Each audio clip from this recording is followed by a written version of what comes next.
Dear students, आज हमारा topic है लचीले संविधान के अवगुण, डीमेरिट्स ऑफ फ्लेक्सिबल कॉन्स्टिट्यूशन। लचीले संविधान में गुणों के साथ साथ कुछ अवगुण भी होते हैं जो आज हम अध्ययन करेंगे। नंबर 1 है स्थिरता की कमी।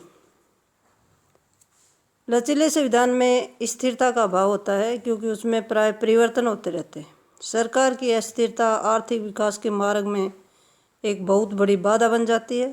फ्रांस का संविधान लचीला संविधान होने के कारण इस देश ने 1958 में अस्थिरता का शिकार हुआ, सरकार को अस्थिर कर दिया गया।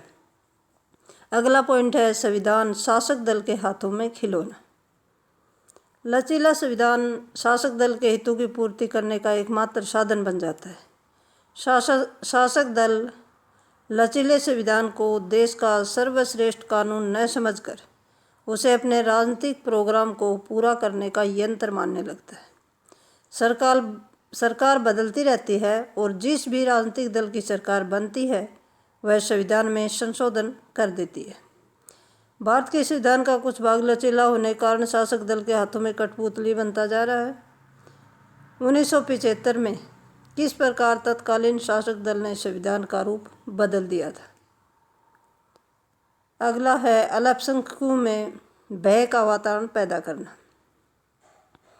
अल्पसंख्यकों का विश्वास प्राप्त करने के लिए आवश्यक है कि उसके अधिकार और कर्तव्य संविधान में सुरक्षित रहें। यदि संविधान लचीला है तो सरकार अल्पसंख्यकों के मन से भय का वातावरण नहीं निकाल पाती है। अल्पसंख्यकों को सरकार बदलने पर यह भय हो जाता है कि आने वाली सरकार कभी राजनीतिक लाभ के लिए संविधान में ऐसा संशोधन न कर दे जो उसके अधिकारों पर कुठाराघात करे। अगला पॉइंट है अलिखित या लचीला संविधान कुलीन तंत्र के लिए अधिक उपयोगी। लोकतंत्र के लिए हानिकारक होता है। एस्मिन और न्यायाधीश जेमिसन दोनों का विचार है कि अलिखित संविधान परंपरा की दृढ़ भावना और गहरी रूढ़िवादी चेतना वाले लोगों के लिए अधिक उपयुक्त होता है।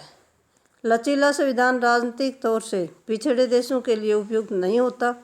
ऐसा संविधान उन देशों में सफल नहीं हो सकता जहां पर जनसाधारण को शासन के विषय में कोई ज्ञान नहीं होता है। यदि लोगों को राजनीतिक शिक्षा प्राप्त होगी तो कुछ चतुर और चालाक नेता या राजनीतिज्ञ संविधान में अपने हितों की पूर्ति के लिए परिवर्तन कर लेते हैं। ऐसी स्थिति में जनसाधारण के अधिकार और स्वतंत्रताएं कभी भी सुरक्षित नहीं रह सकती। ये थे लचीले संविधान के अवगुण। Thank you.